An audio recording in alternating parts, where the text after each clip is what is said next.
On est bon, salut mes petits Azounais, on est dimanche et on est en direct sur YouTube pour la réaction live du chapitre 1145 qui vient juste de sortir sur le site Manga Plus, sur le site sur lequel je suis la parution quasi hebdomadaire des chapitres. Alors, sorti de façon légale.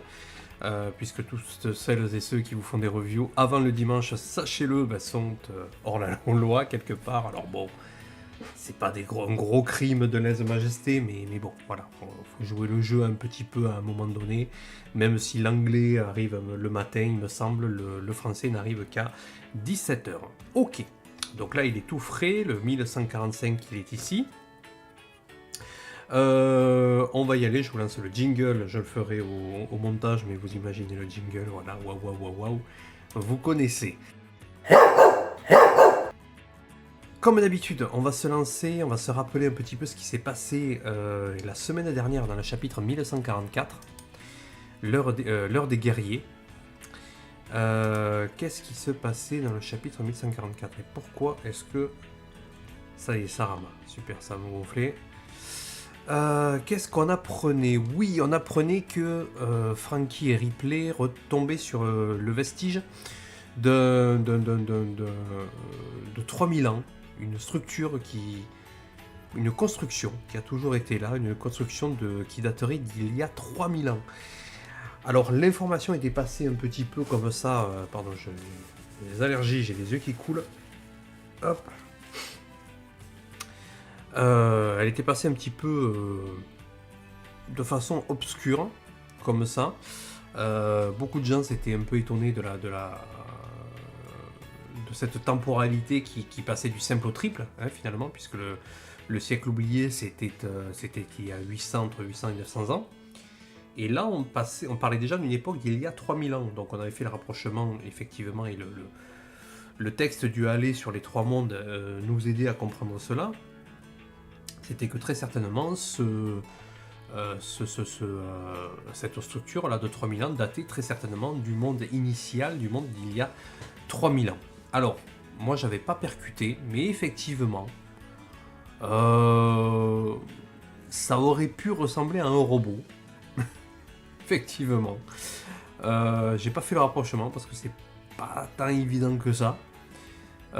Si c'était un robot, ça pourrait être marrant, ça pourrait être intéressant de dire qu'à chaque époque il y avait son Nika, son robot, un petit peu comme j'avais fait le parallèle il y a quelques temps de ça, un petit peu comme dans Zelda, lorsque vous aviez le héros, Link, qui avait ces quatre,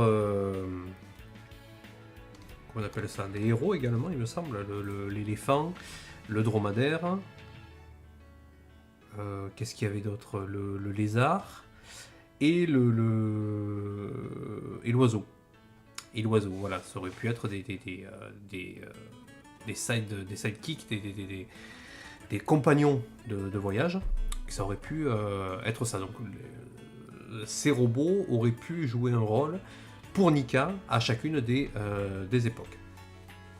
Donc on avait ça, on avait Vegapunk qui était arrivé sur la structure en même temps que Bonnie, et tous les quatre étaient attaqués par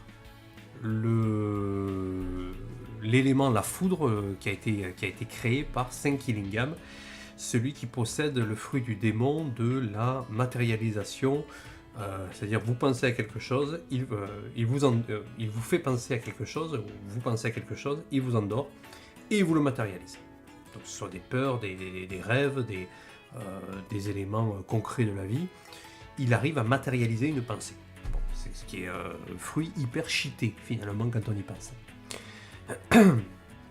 À côté de ça, on a le Drogar qui attaque le village de l'Ouest, dans la ville où se trouvent tous les géants que l'on connaît. Et parallèlement à ça, on avait parlé également, s'il y a un village de l'Ouest, il y a peut-être un village de l'Est, du Nord, du Sud, de Pétaouchnok, je sais pas, il y a très certainement plusieurs villages sur l'arbre d'Elbaf. Est-ce que ça se passe comme ça dans les autres villages également? Est-ce qu'on va assister, à une explication dans les autres villages qui seraient autres ethnies, des autres tribus de géants qui ne doivent pas se mélanger. C'est pour ça qu'ils se regroupent tous dans des villages. On avait pris également l'information que Coron, le fils de Skopergaban, était parti à bord de son propre Svar. C'est ça, c'est un Svar, il me semblait. Accompagné de Brook, de Jinbei, de Nami et de Usopp, à la recherche des détenteurs de cette magie-là qui fait apparaître des monstres. Ok. Nous avions ensuite un petit aparté sur... Bois mon café. Un petit aparté sur les chevaliers divins qui discutaient entre eux, et nous avions cette information-là. Sans parler d'un foreshadowing ou d'un fusil de Tchekhov, on apprenait que Junko écoutait de la musique et écoutait un morceau qui s'appelait New World.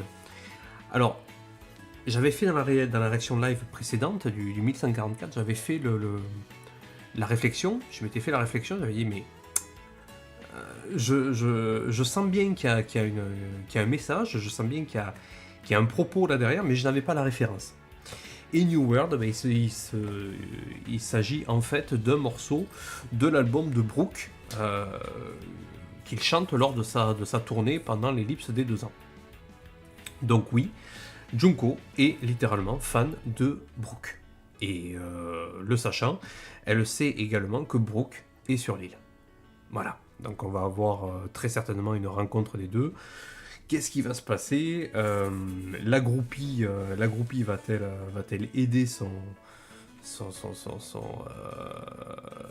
idole? Est-ce qu'il va y avoir quelque chose comme ça? Je sais pas. Bon. Qu'est-ce que nous avions également? Nous avions du côté de Zoro qui essaie encore d'arrêter les enfants avec un autre moyen, cette fois avec des boucliers. Mais les enfants continuant à avancer se rentrent les uns dans les autres et se prennent les épines des uns dans les autres. Donc ils se font mal à vouloir les arrêter. Soit tu te fais mal toi-même, soit tu fais mal aux enfants entre eux. Bon. Il a arrivé à trouver donc une solution, c'est-à-dire de remonter toute la file, de prendre le dernier, de le capturer, peut-être de l'attacher, voilà, de façon à ce qu'il n'avance plus. Pour temporiser, jusqu'à ce qu'on se rende compte que Fenrir arrivait, le monstre Fenrir arrivait, et là je vous disais que j'espérais beaucoup que Chopper brille enfin depuis le temps, parce qu'il n'avait pas eu de moments de Chopper depuis un petit moment, de vrais moments Monster Point. Moi j'aimerais beaucoup que Chopper se transforme et que même Fenrir se chie dessus et se barre en courant. Ça pourrait être marrant, Voilà. On avait ensuite retour sur le village de l'Ouest où le Drogar avait été vaincu et nous avions donc Nidhogg et les fantômes qui continuaient à attaquer derrière dans une autre vague. Et là, l'équipage des géants arrivait, mené par Dori Broggi, Olmo Karsi et Skopergaban, qui arrivaient à bord du Great Eric, le bateau à bord duquel était revenu l'équipage de Chapeau de Paille après Aged, qui arrivait et qui venait terrasser les monstres en un seul et même coup. Voilà où nous en étions. Maintenant, nous allons voir le chapitre 1144. L'incendie du 2e district forestier de la route sylvestre numéro 8. Waouh. Là, il y a du nom à rallonge où je m'y connais pas. Allez, il y a du monde sur le site. Ça rame. Est-ce que ça va marcher? Oui. Oh. Illustration Midori Matsuda. En couleur. D'accord. Donc ils sont, on ne sait pas trop où, dans un canapé, dans un salon, d'accord, il y a des télés partout, pourquoi pas. Et on y parle de Nika, alors on voit que Luffy fait « Ah, c'est moi !» Ouais, oui, c'est toi. serait temps que tu percutes. Voilà, bon bah ok, l'autre il bouffe des burgers devant la télé. Ok. Bon, c'est sympa. Alors, on revient sur Yamato.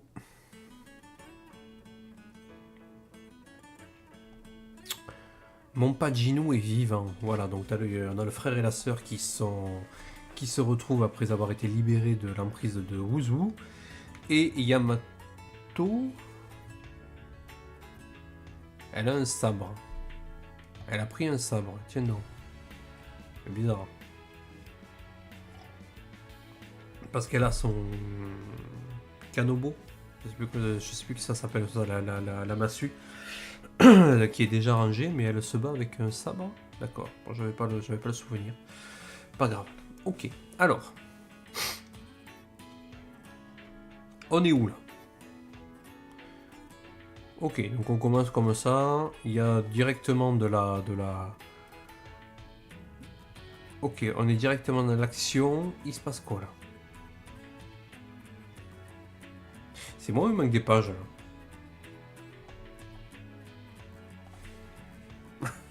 Alors attends.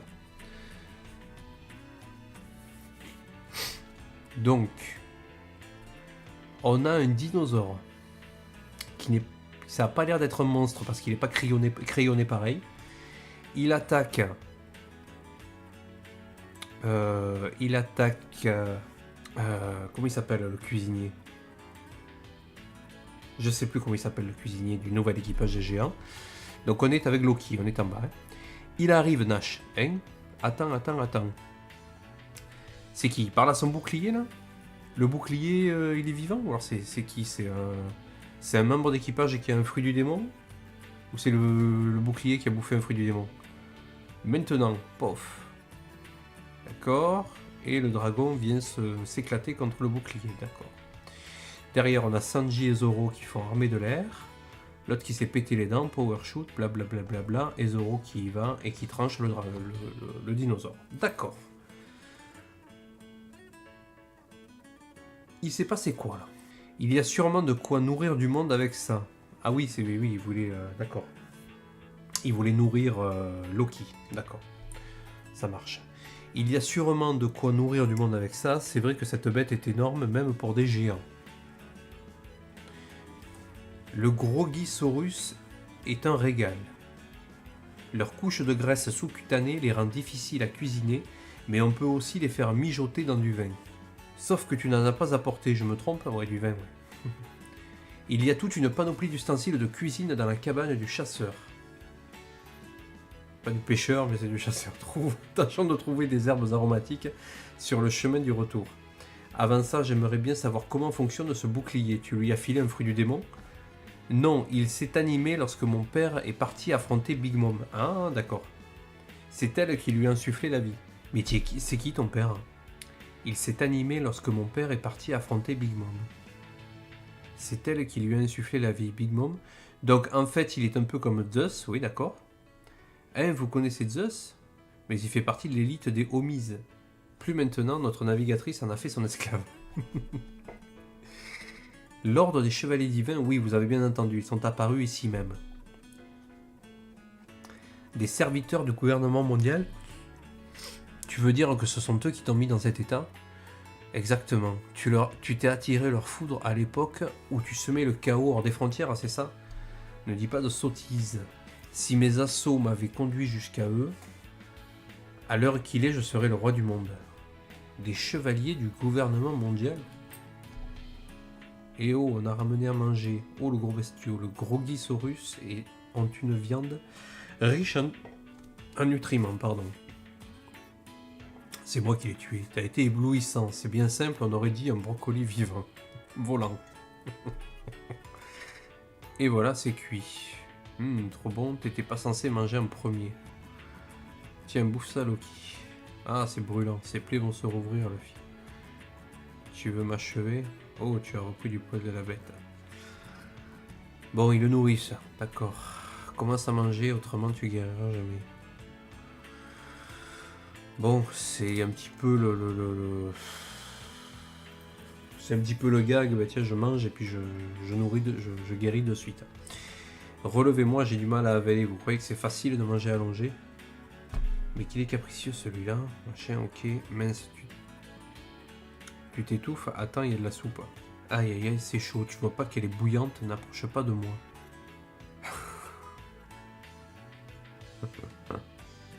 Tu as encore plus de bœufs, d'accord. Donc ils viennent de lui faire tomber sur la gueule. D'accord. Amenez ce type loin d'ici. Dis donc, Luffy. Désolé, j'ai pas fait exprès. Toi aussi, ma belle Gert. Qu'est-ce qu'il a bien pu faire pour que les géants le haïssent à ce point? Je commence à me demander si sa promesse à Luffy n'était pas aussi un mensonge. Tu veux parler de mon engagement à lui révéler où se trouve le roux? Navré de te contredire, mais je sais bel et bien où il est. Crache le morceau dans ce cas. Alors que vous ne m'avez pas encore retiré mes chaînes comme convenu.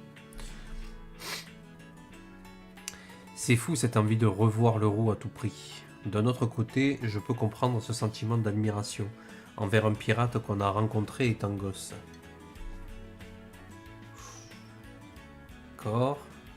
Tu dis comme ça comme si tu avais une idole toi aussi. En effet, j'en avais une. Allez, c'est parti. Hélas, je n'étais qu'un môme en ce temps-là. Oh putain, c'est Shebeck.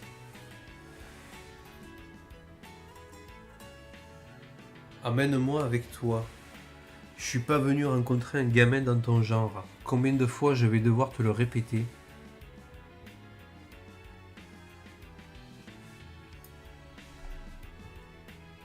Oh. Dans ce cas, affrontons-nous, hein?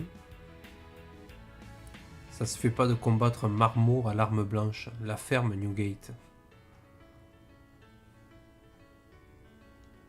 Donc ok, il y a planté. Je ne suis pas né à la bonne époque. Les Drogards ont formé une espèce de bataillon. Les fantômes sont nombreux aussi, on se croirait vraiment dans un rêve d'enfant. Éliminons-les tous en même temps. D'accord, et il voit Loki à côté. Ok, il y a des Drogards. Il y a les ours. Je m'en charge. Donc là, il y a Scopper qui y va. Qui va taper Loki. D'accord. Qu'est-ce qu'il fait? Il le tranche en deux? Il fait quoi là?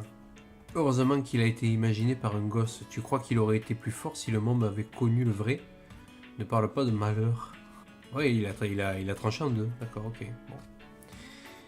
C'est bien ce qui me semblait. Leur nombre a augmenté. J'en perçois 3 maintenant. 3 voix très inhabituelles, du genre impossible à cacher. Si Elbaf cesse d'être un endroit sûr, alors le monde court à sa perte. D'accord, donc les 3 ils parlent des chevaliers d'Iven. D'accord. Du côté des pompiers, ouvrez les vannes des lances à Océonimbus. Ça va suffire pour tout éteindre, le feu est bien trop puissant. D'accord, donc ils ont une pompe. Et ils éteignent ça avec des nuages. Et oh les pompiers, je vous remercie d'être venus, mais de grâce, passez à la vitesse supérieure. Ils sont où les gamins? Ah, ils sont là devant? Les enfants vont bientôt arriver dans les flammes. Ils vont pas nous faire dégommer Fenrir hors champ quand même. On est déjà au maximum, impossible d'augmenter le débit. Les enfants continuent à marcher. Faites tout ce que vous pouvez pour éteindre cet incendie. Mais pourquoi tu les attaches pas? Je vous en supplie, étouffez ce brasier. Regarde Junko, les enfants vont brûler vifs. Ils se réveillent dans ce cas-là? Oui, la chaleur va les tirer de leur sommeil et ils vont se mettre à appeler leurs parents, le visage déformé par la douleur. Puis les flammes les envelopperont et il n'en restera plus que des squelettes calcinés. Dis donc, ça promet d'être émouvant tout ça.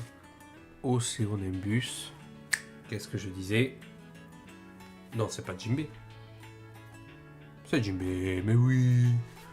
Qu'est-ce que vous fichez les pompiers? Ce feu n'est toujours pas éteint. On fait de notre mieux, ça ne marche pas. Arrêtez-vous les enfants. J'ai d'épaule. Et oui. Ça y est, j'ai terminé, il n'est pas trop tard. On est là, grimpe. Mais oui. J'avais dit. Et oui, c'est Jimbei le goth. L'incendie du deuxième district forestier a été maîtrisé. Ah, t'as beau le savoir. Donc là, il se rapproche des chevaliers divins, on est bien d'accord. Les gamins sont sains et saufs, cependant, bien qu'ayant échappé aux flammes, les enfants continuent à avancer. C'était moins une. On savait que vous y arriveriez. Bravo les pompiers. Ouais. Vous êtes les anges gardiens d'Elbaf, mais on n'y est pour rien, nous. Ils ont survécu. Tu as vu ça, Robin? Oui, Jimbe ne doit pas être loin, effectivement. C'est trop cool, Jimbe. Merci. Ceux qui vont en classe ne m'aiment pas, mais je les considère quand même comme mes amis. Sauvons-les, oui. DM. Je pensais que vous étiez tous à l'école. Vous êtes si plein de vie, tes petits camarades et toi. Oh! Donc c'est elle qui est venue directement. D'accord. Et elle est arrivée sur la proue du bateau. Du petit Svar. D'accord. Oh, c'est... ça y est. Je pensais que c'était eux qui allaient vers les chevaliers divins, mais non, c'est elle qui vient. D'accord. C'est elle qui vient et elle est seule. Et elle est seule, donc elle n'aura pas la pression des deux autres. Ok. Bon.